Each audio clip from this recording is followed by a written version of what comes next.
की अशा म्हणजे ज्या काही मेंटेनन्सच्या गोष्टी आहेत त्या वेळेवर होणं फार महत्त्वाचं आणि वेळेवर त्या गोष्टी होत नसतील त्यासाठी निधी पण लावला जात असेल सरकारकडनं नाहीतर महानगरपालिकेकडनं, पण निधीचा योग्य असा उपयोग होत नसेल तर मग त्यातून जर एखाद्या सामान्य व्यक्तीचा मृत्यू झाला तर तो घातपातच आहे असं कदाचित त्यांना तिथं सांगायचं असेल.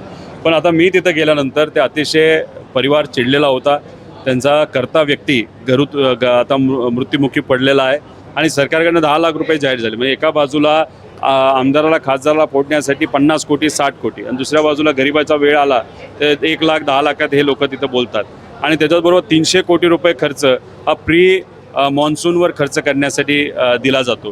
पैसाही खर्च होतो, पण दुर्दैव असं की प्री मॉन्सूनच्या नावावर फक्त पैसा हा खर्च झाला आहे असं दाखवतात, काम होत नाही आणि भ्रष्टाचार तिथं होतो.